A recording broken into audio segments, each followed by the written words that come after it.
Hi kids, welcome to Stories by Mom. New week, new story. The story will be read in English first and then it will be explained in Kannada also. So don't forget to watch the video till the end. Today, our story's title is The Lion Who Learned to Share. Let's get started. Deep inside a sunny jungle lived a mighty lion named Leo. He had a loud roar, a golden mane, and the biggest food in the jungle. But Leo had one bad habit. He never shared. When the deer found fruits, Leo took them. When the rabbit grew rabbits, Leo grabbed them. If I am the king, everything is mine, Leo roared. The animals felt sad and scared. They stayed away from Leo. One hot day, Leo fell sick. He was weak and very hungry. Help, please, Leo called out. But no one came. The deer remembered how Leo never shared. The rabbit remembered how he scared them away. Leo felt lonely. For the first time, he understood how it felt. The next day, Leo felt little better.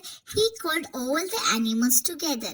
I am sorry, Leo said softly. I was greedy. From today, I will share.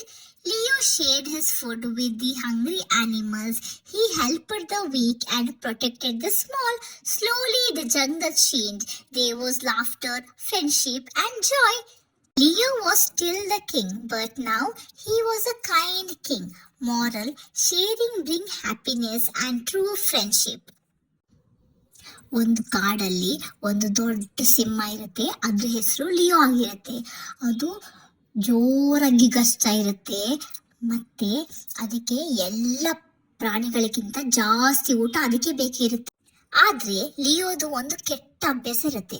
ಅದು ಏನ್ ಸಿಕ್ಕಿದ್ರು ಯಾರಿಗೂ ಹಂಚ್ತಾ ಇರ್ಲಿಲ್ಲ. ಯಾವಾಗಾದ್ರೂ ಜಿಂಕೆಗೆ ಹಣ್ಣು ಸಿಕ್ಕಿದ್ರೆ ಅದು Leo ಬಂದು ಅದನ್ನ ಕಿತ್ಕೊಳ್ತಿತ್ತು. ಅದರಿಂದ ಮೊಳಗಳು ಕ್ಯಾರೆಟ್ನ ಬೆಳೆಸ್ತಾ ಇರ್ತಾರೆ. ಆವಾಗಲೂ ಲಿಯೋ ಬಂದ್ಬಿಟ್ಟು ಅದನ್ನ ತಗೊಳ್ತಿದ್ದ. ಏನ್ ಹೇಳ್ತಿದ್ದ, ನಾನು ಈ ಕಾಡಿನ ರಾಜ, ಎಲ್ಲದು ನಂದೆ ಅಂತ ಹೇಳಿ ಹೋಗ್ತಿದ್ದವನು. ಎಲ್ಲ ಪ್ರಾಣಿಗಳಿಗೆ ತುಂಬಾ ಬೇಜಾರಾಗಿರುತ್ತೆ. ಮತ್ತೆ ಲಿಯೋ ಅಂದ್ರೆ ಅವ್ರು ಹೆದರ್ತಾ ಇದ್ದರು. ಅವರು ಲಿಯೋದಿಂದ ಯಾವತ್ತೂ ದೂರನೇ ಇರ್ತಿದ್ರು. ಒಂದು ಬೇಸಿಗೆ ದಿನದಲ್ಲಿ ಲಿಯೋಗೆ ಹುಷಾರ್ ತಪ್ಪು ಹೋಗುತ್ತೆ. ಅವನು ತುಂಬಾ ದುರ್ಬಲ ಆಗಿರ್ತಾನೆ. ಮತ್ತೆ ತುಂಬಾ ಹಸಿವಾಗಿರುತ್ತೆ ಅವನಿಗೆ. ಅವನು ಕೇಳ್ತಾನೆ, ಯಾರಾದ್ರೂ ನಂಗೆ ಸಹಾಯ ಮಾಡಿ, ದಯವಿಟ್ಟು ಸಹಾಯ ಮಾಡಿ ಅಂತ ಹೇಳ್ತಾನೆ. ಲಿಯೋ ಎಲ್ಲವನ್ನೂ ಕಲಿತಿರ್ತಾನೆ. ಆದ್ರೆ ಯಾರು ಹೋಗಲ್ಲ ಅವ್ರ ಹತ್ರ. ಅವರಿಗೆ ನರಿಗೆ ಜ್ಞಾಪಕ ಬರುತ್ತೆ, ಲಿಯೋ ಹೆಂಗೆ ಏನನ್ನು ಅವ್ರಿಗೆ ಕೊಡ್ತಿರ್ಲಿಲ್ಲ. ಮತ್ತೆ ಮೊಲಗಳಿಗೂ ಜ್ಞಾಪಕ ಬರುತ್ತೆ, ಅವನು ಹೆಂಗೆ ಎಲ್ಲವರಿಗೆ ಭಯ ಬೀಳಿಸ್ತಾ ಇದ್ದ ಅಂತ ಎಲ್ಲ ಜ್ಞಾಪಕ ಬರ್ತಾನೆ. ಲಿಯೋ ಒಬ್ಬನೇ ಆಗೋಗ್ತಾನೆ. ಅವಾಗ ಮೊದಲನೇ ಬಾರಿ ಅವನಿಗೆ ಅನ್ಸುತ್ತೆ, ನಾನು ಮಾಡಿದ ತಪ್ಪು ಅಂತ ಅವನಿಗೆ ಗೊತ್ತಾಗುತ್ತೆ. ಮರ್ದಿನ ಲಿಯೋ ಸ್ವಲ್ಪ ಹುಷಾರಾಗ್ತಾನೆ. ಹುಷಾರಾದ್ಮೇಲೆ ಎಲ್ಲ ಪ್ರಾಣಿಗಳನ್ನ ಕರೀತಾನೆ. ಕರೆದು ಬಿಟ್ಟು ನನ್ನನ್ನು ಕ್ಷಮಿಸಿ ಅಂತ ಲಿಯೋ ಕೇಳ್ಕೊಳ್ತಾನೆ. ಮತ್ತೆ ಹೇಳ್ತಾನೆ, ನಂಗೆ ದುರಾಸೆ ಜಾಸ್ತಿ ಆಗಿತ್ತು. ಈ ದಿನದಿಂದ ನಾನು ನಂಗೆ ಏನ್ ಸಿಕ್ಕಿದ್ರು ನಿಮ್ ಜೊತೆ ಎಲ್ಲ ಹಂಚ್ಕೊಳ್ತೀನಿ ಅಂತ ಹೇಳ್ತಾನೆ. ಆ ದಿನದಿಂದ ಲಿಯೋಗೆ ಏನೇ ಫುಡ್ ಸಿಕ್ಕಿದ್ರು, ಏನೇ ಅವನಿಗೆ ಸಿಕ್ಕಿದ್ರು ಊಟ, ಅವನು ಎಲ್ಲ ಪ್ರಾಣಿಗಳ ಜೊತೆ, ಯಾರ್ಯಾರಿಗೆ ಹಸಿವಿರ್ತಾರೆ, ಯಾರ ಹತ್ರ ಏನು ಊಟ ಇರಲ್ಲ, ಅವ್ರ ಜೊತೆ ಹಂಚ್ತಾನೆ. ಯಾರು ತುಂಬಾ ದುರ್ಬಲ ಆಗಿರ್ತಾರೆ ಅವರಿಗೆ ಅವನು ಸಹಾಯ ಮಾಡ್ತಿದ್ದ. ಮತ್ತೆ ಚಿಕ್ಕ ಪ್ರಾಣಿಗಳನ್ನ ಎಲ್ಲ ರಕ್ಷಣೆ ಮಾಡ್ತಿದ್ದ. ನಿಧಾನ ನಿಧಾನ ಆಗಿ ಆ ಕಾಡು ಬದಲಾಗ್ತಾ ಹೋಗುತ್ತೆ. ಅಲ್ಲಿ ಖುಷಿಯಾಗಿರ್ತಾರೆ.